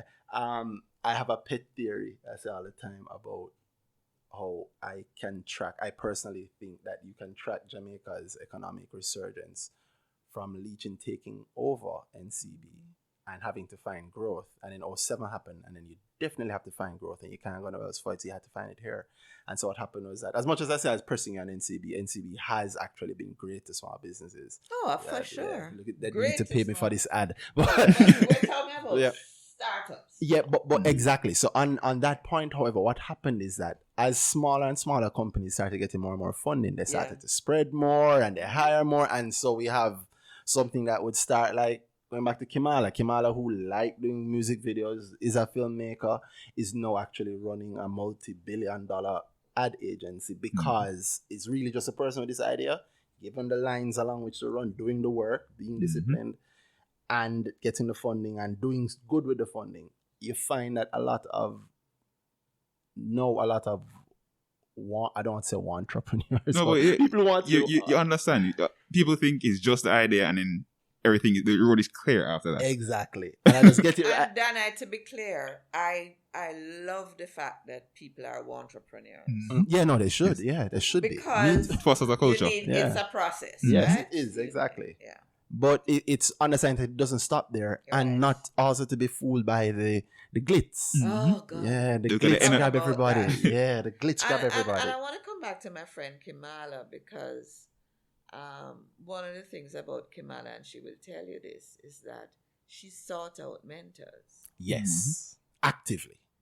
Sought out mentors. So I was one of those people that she sought out, and I'll tell you, one of my daughters is very jealous of the relationship that I have with Kimala. You know, she'll say, "But why are you and Kimala hanging out?" You realize that she could be your daughter. I said, But we just, she understands me, I understands her, and she is always, Sandy, I mean, she'll call me, and we lean on each other, frankly. But just if you look at her story, she's always found mentors and utilized their support. The support, the talent. I tell her that I think her greatest thing is being able to identify like a specific talent in somebody and the use for it and bringing it out there. Yeah. I mean, I always know I was great at business. I understand business. I know to make money, I help people with their businesses, but I never call myself a strategist. And she said, "No, but you're a strategist." So really, Kimala, tell me more. But she was right. Yeah, she's like that. She in the way she's mentioned She you, empowers. she empowers you, and it's not a fake thing. You actually see the active thing. So to see a lot, hearing those stories from people and seeing it linked back to you and hearing how you look at it and where you came from, to me is huge. And I don't know if you get enough praise for it, you know. Well, You feel you get enough praise for it? I do get a lot of great feedback. I mean, I don't, you know, I don't do it for the likes. I do it for the love, right? And you know, that's fine for me. I'm blessed beyond measure in the opportunities that I have gotten from all the work that I have done over many, many years. And still doing. And hope to do. My husband is going to retire in December. I said, only you. You're still working. I am not still doing working. Yeah. It's, you know, because I still have a lot of energy and passion. I'm down here at 4:00 in the morning sometimes. Wow. Just because if I have stuff to do, I have stuff to do. I have to get it done, right? Yeah. No. So I still have a lot of energy and passion about the things that I do. And, I sit on 10 boards. And it's 10 serious boards. And some of them are Not startup boards, but yeah. I take those as seriously as I do my other board. I must get my board papers. I read them. I'm going to, the other day, a colleague, we were looking at an audited financial statements, and he said, Sandra, you pick up all of those, because I read every word, and that has come through some of my training being on the audit committee at NCB. That's a corporate again. You can't send out a financial statement with grammatical or accounting or arithmetic or any other errors. Yes. So you have to read every single word. Correct. And it has to make sense. Correct. Right? So it's no different for a big company than for for a small company. Exactly. Excellence is my mantra. Yeah, I like that. We might need you. Have you considered being on the board of the stock exchange? Why would I be on the board of the stock exchange? No, I haven't. And to tell you the truth, Randy. Comes all the time. Ryan Reed is on my mind. No, the thing is, I'm actually looking to see how I can cut back on some of my boards because it takes energy. It takes a lot of energy, and the way I do it, I'm on 3 pension fund boards. I'm on two of our startup boards. I'm on the Student Loan Bureau board. I'm on NCB and NCBFG. Yeah. I'm chairman of Crime Stop. Wow, that's where. Plus your own company. Plus my own company. Wow. I'm on the board of Multicare Youth Foundation. Oh, you are not resting at all. It's really only. So who's retired? No, I'm not. You're definitely not retiring. Am I old enough to retire? I don't think so. Really? Actually, when you told me the years, I'm thinking this don't make sense. It's the same person, I know. Sweet man. but I mean, I can look, and I'm only looking 20 odd years. I'm 33 and I'm looking back 20 odd years at most. And I'm seeing huge changes, but you obviously have a much bigger purview. So if you could change, like, what would you want to see going forward for the space in Jamaica? Yeah, I think that there isn't enough recognition and incentives for growth-oriented startup and early stage companies.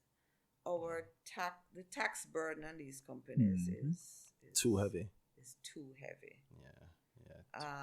I do understand the abuse that the systems in former years, the waivers and tax holidays and those things brought about. But DBJ is doing a fantastic job, but they are not touching the ground. They're not touching the majority of small businesses that need support. Agreed. I'm very, I'm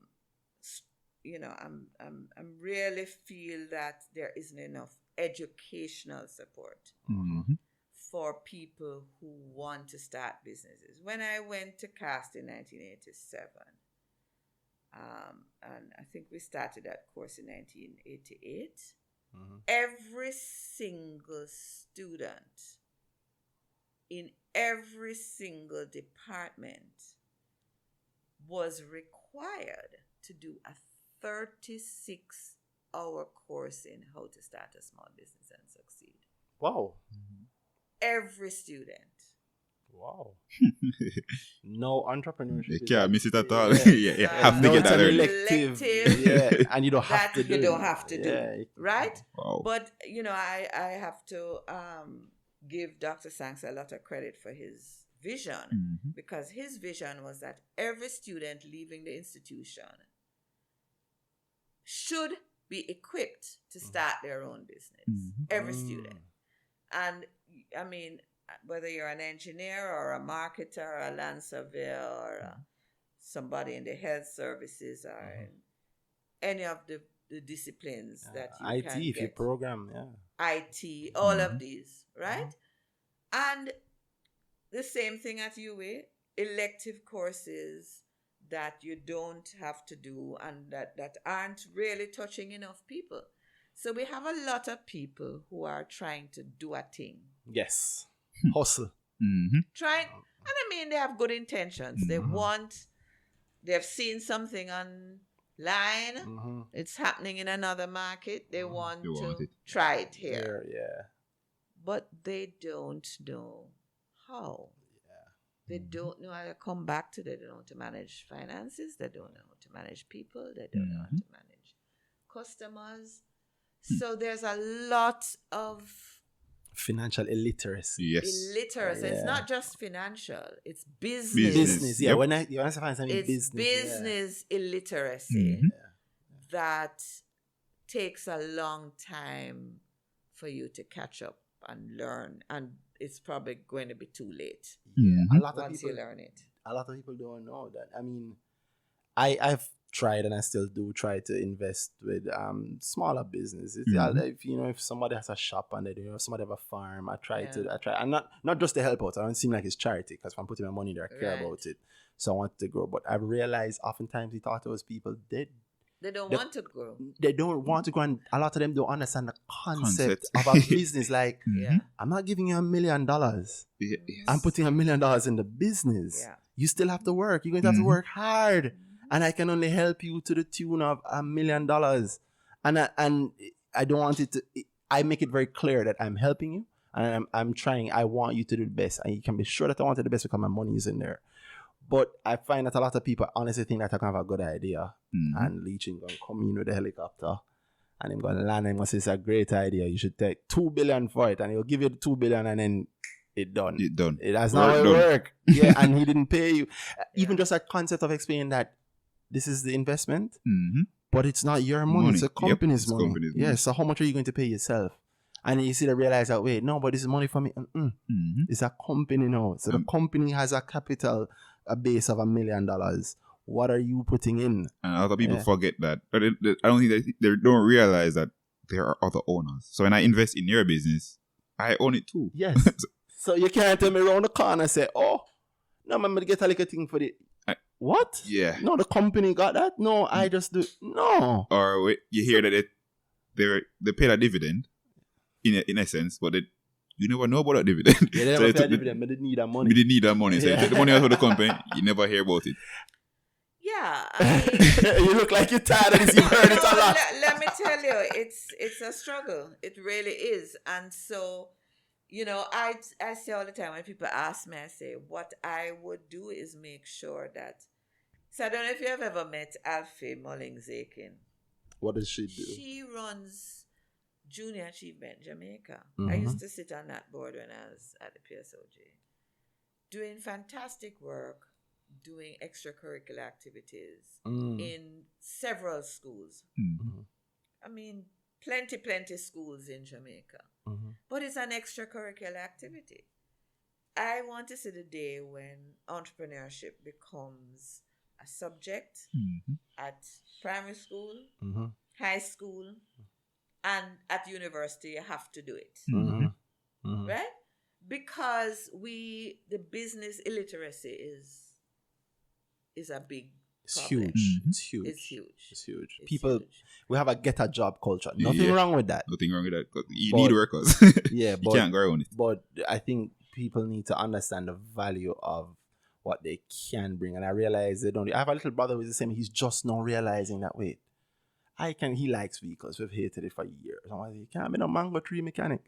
I used to tease him with the same thing, but he truly loved it, stuck with it. I mean, overseas to learn, train, and work at these good garages. And he just come in and say, wait, he's working for a guy, and he tell me that the boss said to him, say, do you want to work or you want to live? I look at him and say, wait, why do I have to choose?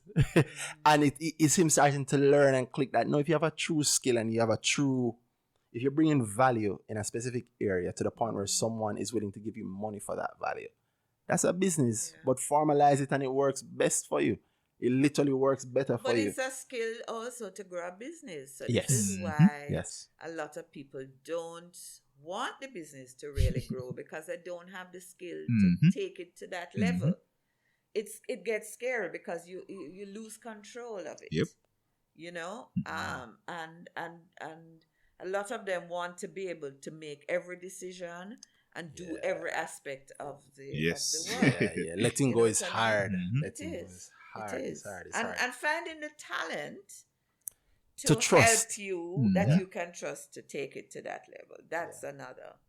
Another thing, challenge. other people. So they start the business and they do this part, they do this part, they do this part. And then they find it taking somewhere. The person is more skilled at that one thing than them. But they just Won't let them they do won't it. let them. Or they won't even acknowledge that the person is the better person to do it. Absolutely. Yeah, Absolutely. it's a fear because I know it's hard for me to do it, but I know I can do it, and I know when I do it, it's done. It's harder for me to let it go and trust that you'll do it, because if you get it wrong, and you might get it wrong too, if you get it wrong, it's still me and I'm feeling, but I think people need to understand that that is part of business. It's a conversation I have in our investment readiness program. I said, listen, what would you say or do if your investors say you could not be CEO? Yes. Yeah. Right? Because everybody has a dream of being Top CEO. founder, CEO. founder and CEO, Yeah. Don't put president and CEO. Yeah. You know, President, founder, CEO, and MD. president, founder, CEO, right? But you may not actually be The best fit. the best person to be the CEO. That is a business. So knowledge. understanding Point, the difference between being a shareholder, Mm-hmm. an owner of the company, and being a CEO who runs and maximizes the potential of the company. That's a big problem too, right? And it's a conversation. So, I mean, you know, back a few years ago, one of the reasons a lot of small business people didn't want investors to come into their business is because of this fear that they would come and take away over. my business. Yes. Right? Yes. Still is there. Take Still away is the there. business. Yeah. But, I mean, you can't take away the business if you own the shares. Exactly. Yes. But they You might can't find me take- a CEO. Yeah. I said, if the board thinks that you are such a bad CEO that you should go, and they find somebody better than you, and that person runs the company, you're Better. no You will home. benefit. You're You no go home free. making money. I said, Yes. and I bring them back to the Apple example all the Yeah. time. I said, when Steve Jobs left that company, they were barely scratching in the billions. When he came back, it was a multinational, multi-billion-dollar company that he took back over. Yeah. And he had to leave to learn to do it somewhere else. Yeah, it is a difference between seeing the glitz of the story and the reality of the story. Yeah, the more... So coming back to the business Yes. literacy. Yeah. Literally that. And to bring it to the listeners who want to mention about stocks, it's the same thing in stocks. And I say it all the time. It's great to be here us talking about, we saw Cygnus there and we bought it at $10 and it's at $20 now. But you don't get the $20 praise without getting the $10 fare. Yeah, we had to see the $20 in our mind and click buy at $10 and trust that what we're seeing is there and pay attention and up 3 o'clock in the morning recalculating blah blah blah. And you see the $20 and it look good and you're like, boy, I want to do it like you. You can. As I tell people all the time, you can. But it's not as nice as you look. Yeah, you don't get to be bold at the finish line without being bold in the gym. Yeah, nobody that part is not glamorous. No, Yeah, that's not as yeah. glamorous. Leeching on the helicopter is not. People are like, I want to be on the private jet. Let me tell you something. The first thing I learned the second I started getting money is that the reason rich people have luxury is because they're always working. And so I need to be able to rest nicely while working. He doesn't have the private jet because it's nice to have a private jet, although I'm sure it's nice. I'd like to find out. The private jet and the 2 helicopters. Yes. You tell us. But Feeding my dreams. Yeah, it's because I sleep And the better yacht. here on the yacht, but I also have a 7 a.m. meeting Exactly. at the headquarters, and the Yeah. best way to get there is on the helicopter. And all of a sudden, you no longer notice the trappings. It's Yeah. just, I need to get there. Yeah. Yeah, very, very. It's Or, as Michael would tell you, those days that he would walk from door to door in Canada. trying to selling- sell Sell one unit by- trust. Sell, insurance and invest. That is a Unit hard trust. job, you know. and Hard being job. rejected. I get and, that. You know, I mean, think about that. Yeah, You yeah. know? In a country that's not yours, though, as a Jamaican. Exactly. Yeah. Precisely. Yeah, that is hard. I can tell you He's that. deserving of every single Mm-hmm. Yeah. cent that he has made. Yeah, he didn't get it by chance. And one of the things I always say to people too, with Michael, the notion that you build a business and that you are going to have that business forever. No. I build something that's, if I build it right, can it's going to become bigger harvest. than me. Yeah. And you can And I should. and you should sell it. You And should. when to sell it. You should, exactly. So Daniel will tell you this story because I remember when I was coaching her to pitch, and I said to her, well, what's the exit strategy for this business? Yeah. And she said, exit strategy, what's that? I said, well, when you sell the business so that the angels can get their return. and Yeah. he's like bawling. He's like, Yeah. no, I don't want to sell the business. No, I don't want to sell my business. Ask Danny today. Don't she Danny ready to understand? sell. Yeah. Because we're pursuing the exit strategy, and she's ready to sell the RT. Anybody wants to buy No. the RT up, right? Because she's going to do something else, which is what entrepreneurs do.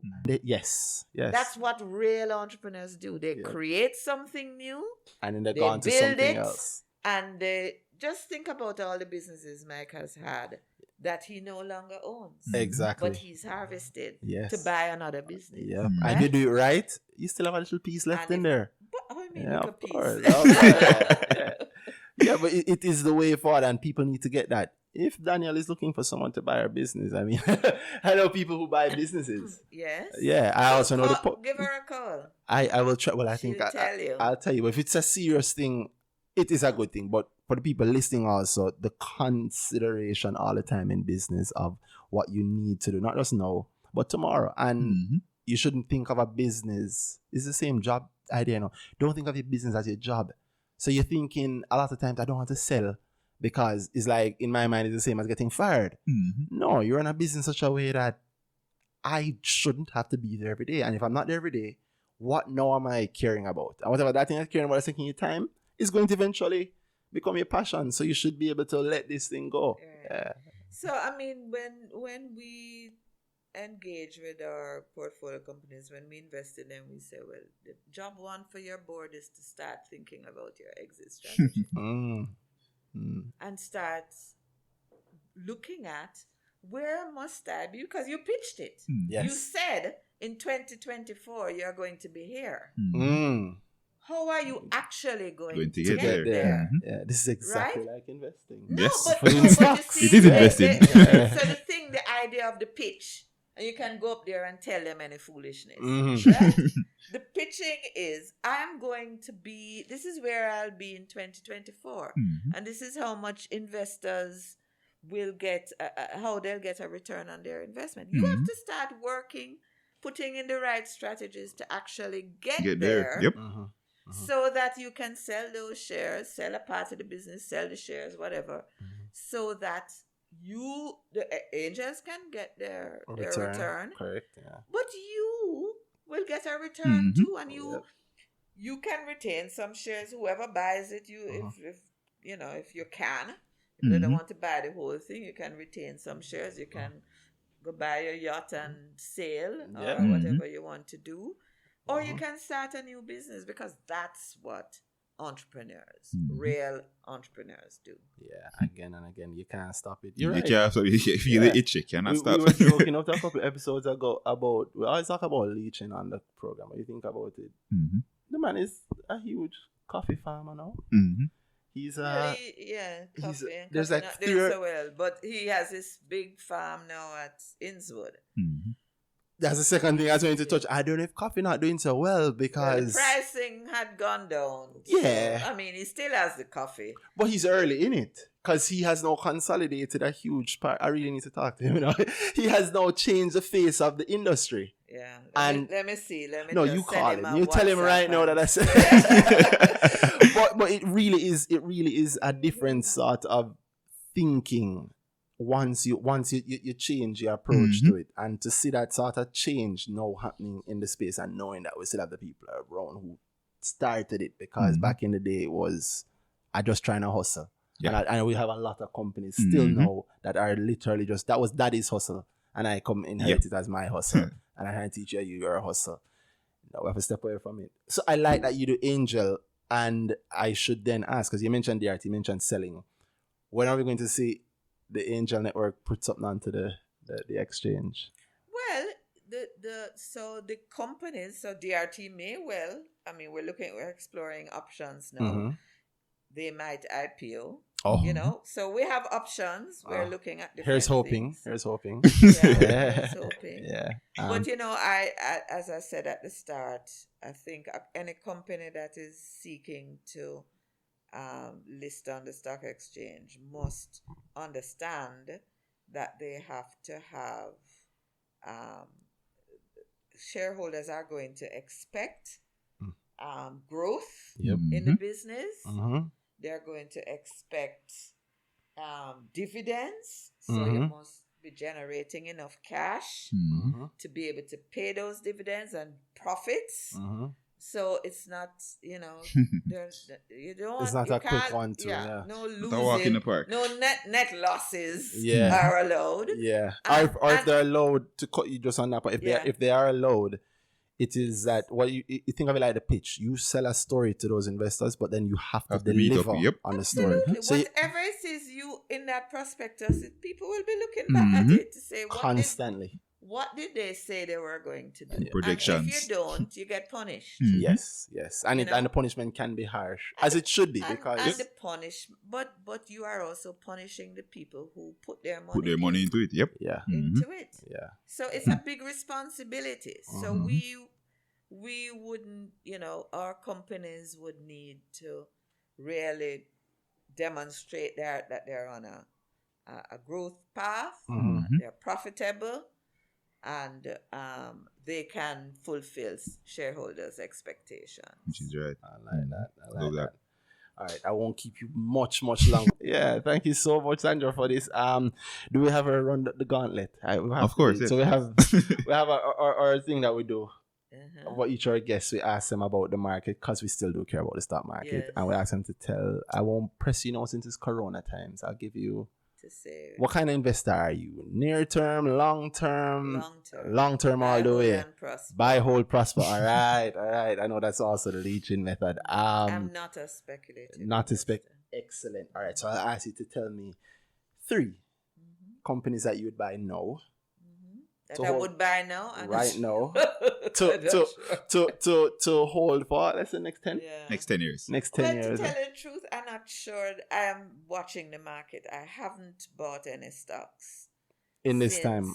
Since March, the first week of March. A lot of people have been out, yeah. Yeah. Well, but it's a good time to buy. Yeah. I mean, there are some that I Seprod. Can't go wrong. Yeah, I agree. Of course, NCBFG.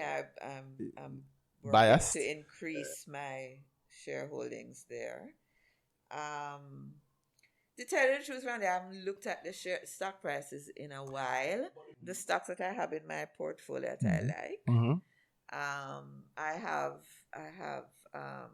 Trans Jamaica. That's not going anywhere anytime soon. Right. You're good with that, yeah. I have JMMB. Also not going anywhere anytime soon. Very good with that. Carreras is one of my favorite stocks. Also not going anywhere. So good picks. Yeah, strong, solid, long picks. So after for 3 years. Jamaica producers, Jamaica broilers. My blue chips are. Yeah, that's. I have to tell you the honest truth. I have not really dabbled in the junior market much.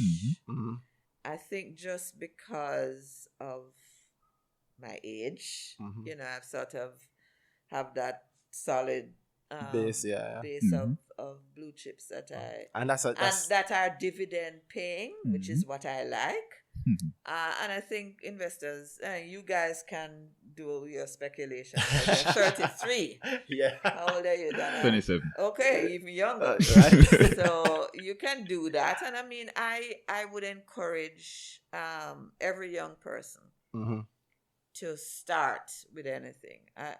Yes. Start buying stocks. Yeah. Just buy. I mean, when I look back in my files at what I bought these stocks for, 2 decades ago, or whenever it was I bought them, you really just need to start.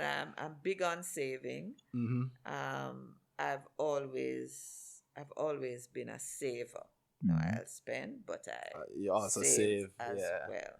Yeah, You know? but your picks are great. Great, for actually. 10 years, yeah. Cause I mean, ask for 3 and it was much I have more. others. No, give the people the gems. So you're holding close. It's just that those are so good because those are the companies that I like, especially now in COVID times. and they're still resilient. Because And I have Apple. oh, you're definitely winning then. Yeah. Reloading. You should go and check that right now to see because you're up a lot. I lot of started money. with like 2 Apple shares are worth a lot lot right more. now, and they're about to split into what? Fourth, yeah. Yeah. So you're getting a good run out of that. Yeah. And I should do more overseas stocks. I really no, you should actually do more local stock. I should do more local stuff. Yeah, man. Local is I'm big in the stock market. Yeah. A lot. We see names on a lot of lists. I like that. So we hear yourself. So you're about entrepreneurship. You're about actually people being empowered and learning. Well, not just do it, but also learning while they do it. But you also invest. Yeah, perfect. Thank you so much. Oh, Sandra. This was great. It was. I told you it was. Imagine how we feel. I loved it. Thank you so much. No, Thank you. Please, and I hope to have you back again. Definitely. I hope actually to have Miss Terry Long from DRT here soon. And hopefully, she'll be a great guest. I hope so. I think so. I think so too. So I hope so. And let me just say thank you. Thank you to the listener. Thank you, Danhai. Of course, this has been Earnings Season. Again, I'm Randy at RTO on Twitter. And I'm Danhai at Danhai on Twitter. And this has been Sandra. You want to tell me at? You want them to follow you on Twitter? Yes, at Glasgow Sandra. Glasgow_Sandra. The one and only. Also on Twitter. So she's not. Yes, I'm at Twitter. What is. I don't know what call it. I don't know. You're an influencer. No. I'm not an influencer, but I love Twitter.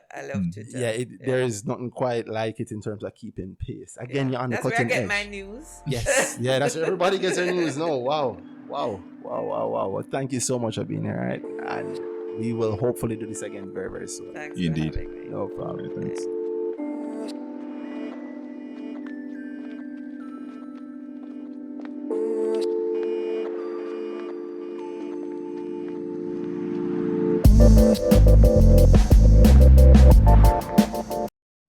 The whole heap of money I'll just save. We got $2,000 out of it. You chase before you said $250. Earnings Season, bro.